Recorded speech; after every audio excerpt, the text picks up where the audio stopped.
Well, welcome to Gardening with Granny. Today, I want to talk with you about seeds. Now, there are so many seed companies out there, and I just want to talk to you about my favorite seed company, which is MI Gardener. Now, this is not being sponsored. I'm not being paid by MI Gardener to do this video, but I just want to give you an opinion from somebody who's been gardening a long time. Now, there are several reasons why people will pick a certain seed company to get their seeds from. A lot of times it's just because that's what comes up if you do a search. I have been disappointed by a lot of different seed companies not because of necessarily the production, but it didn't have the information that I wanted when it was time to plant. Now, there are some seed companies that give you a minimum amount of information, and then they want you to go to their website and search out the seed. And to me, that is time consuming. I want it when I'm ready to plant. And so MI Gardener provides that. There is wonderful information on the back of their packets. Now, the other reason why I choose MI Gardener is because they provide pictures, beautiful pictures. Seed companies that don't provide pictures are doing you a disservice because you don't know what that seed should look like when you're ready to harvest it. So if I put a marker on a label and I can then go to that seed and know exactly what that seed should grow into and look like when it's harvested. So multiple times I can go to my seed stash and I can say, oh yeah, that one, I'm excited about that. Now sometimes, and sorry about the going dark and light, I have spent 15 minutes trying to figure out what is going on, and I don't have one of those lamps. So I'm doing the best I can. So another thing is, besides beautiful pictures and knowing what to look for when it's time to harvest, the information on the back of the packet is amazing. I mean, I've been gardening for 40 some years, and during that time, I didn't realize the value of knowing whether a tomato is determinate or indeterminate. I know, but you know what? Gardening is a process. You don't ever achieve gardener. You're always gardening. You're always on your way. And so the fact that MI Gardener does provide information on the back of the pack to let you know, is it determinate or indeterminate? And why do you want to know that? Well, if you know that it's a determinate tomato, it's going to grow to a certain size. It's going to develop most of its fruit at the same time. So this is great for like canning or even dehydrating or freeze drying or whatever preservation method that you use. Then you can count on, okay, I'm going to have this harvest and I have to set aside the time to preserve it. I have put many bags of tomatoes in the freezer because they came in and I was busy doing something else. The other thing is if it is indeterminate, that means it will keep on growing. And not only is it important as a harvest, it's important to know how to prune it, because I'm going to prune an indeterminate tomato different than I do a determinate tomato.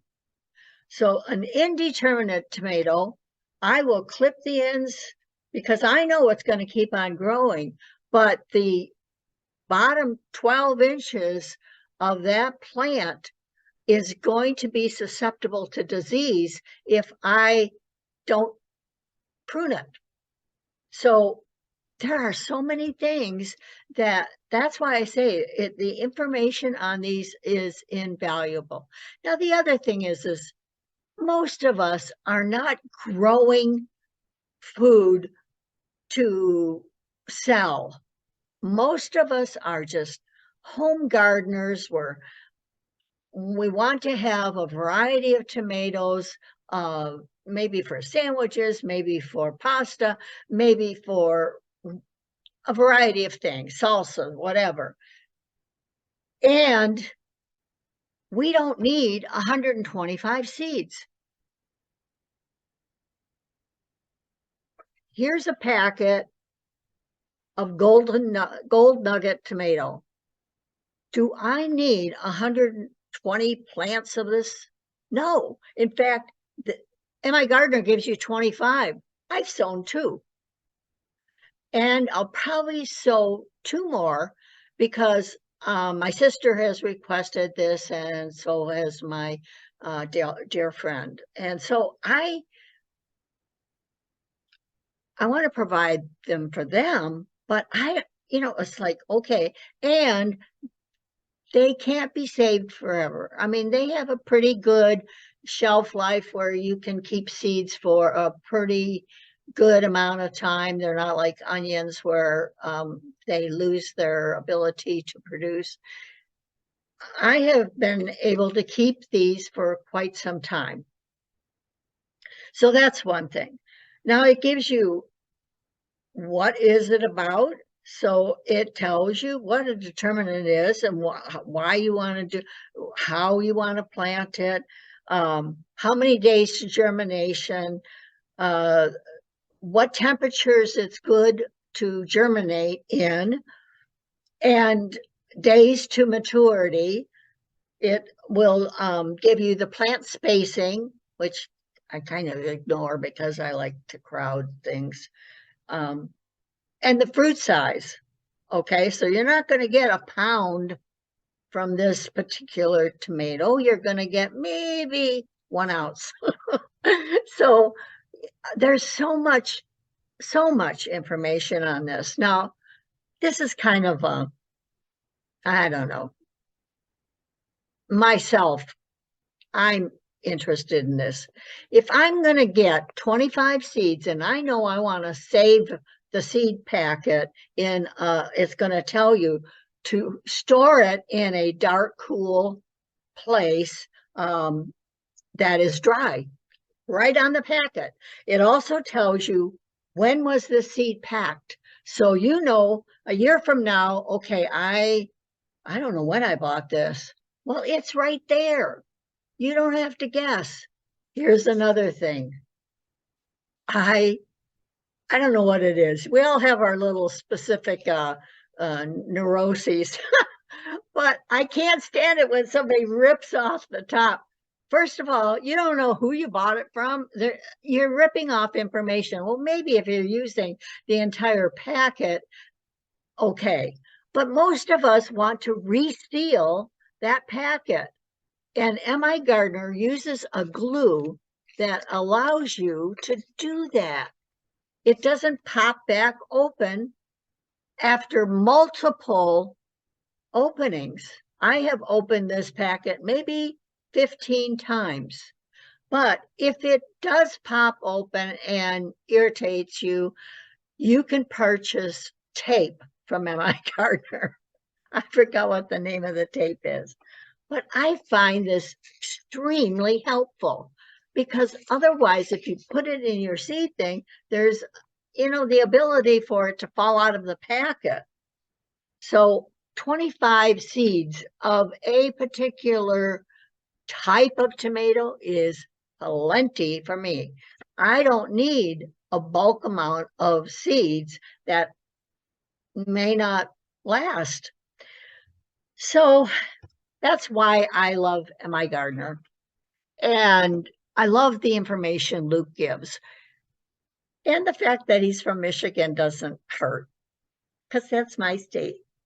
Now, I don't know if you were with me when we planted this. I learned how to save tomato seeds from Luke at My Gardener, and how to do it successfully. I had a tomato that was humongous. Of course, I lost the tag, had no idea what tomato that was. I knew it wasn't a Dr. Ritchie. I knew it wasn't a cherry tomato. But other than that, you know, there are so many varieties of big red tomatoes. So I loved it. The taste was so fabulous. And I decided to save seeds from it. And he showed exactly how to do it, because tomato seeds, you can't just save them, let them dry and save them. There is a protective coating over tomato seeds that you may have noticed that they're kind of slimy. And this protective coating allows it to pass through the digestive system of animals or whatever, to mix with their poop, and tomatoes will grow. You may have noticed that you have volunteer tomatoes occasionally. I know I have. But that's how they go through that winter, is because of this protective coating. Now, I did exactly what he said, and I dried the seeds and I saved them and I marked them big red. But I think there may be some tomato that is called big red, and I don't want to be accused of copyright stuff. So I called this Big Red W, because I live in Waterford. Okay. Now I'm excited because all 5 of these seeds produce plants, and they are doing, all of them have their real leaves, not just the Catalan, but the true leaf, and they are doing beautiful. Now, in another video, I talked about the value of knowing your last frost date and your first frost date, and the time in between is the time you have to grow.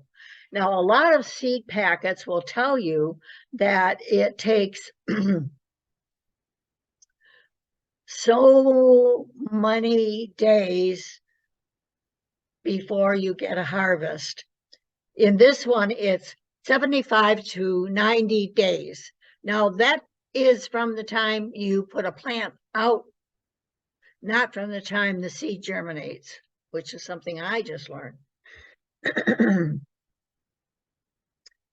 And you can start these seeds 6 to 8 weeks before the last frost. So I started these seeds back in February. It's now almost the end of March.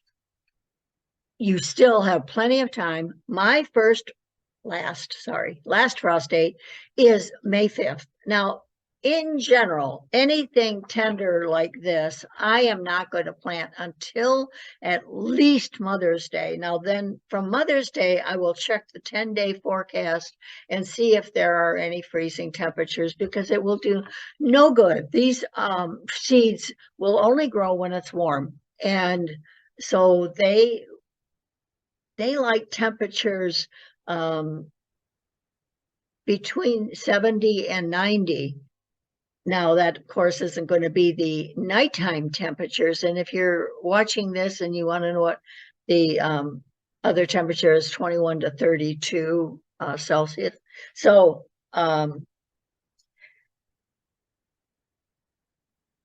again, I can always look on I don't have to go into the internet, and what if you don't have internet? I just find that irresponsible for a seed company not to give you all the information you need at planting time.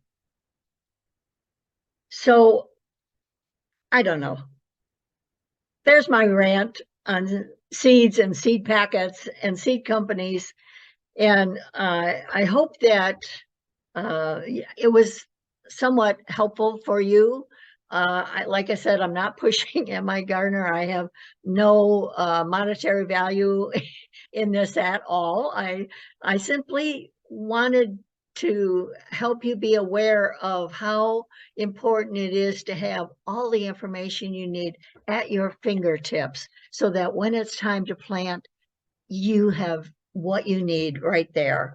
So I hope you enjoyed this. Hope you're out in the garden or having a good time planting your garden. Until next time, this is Dr. Mary, Gardening with Granny, and next time.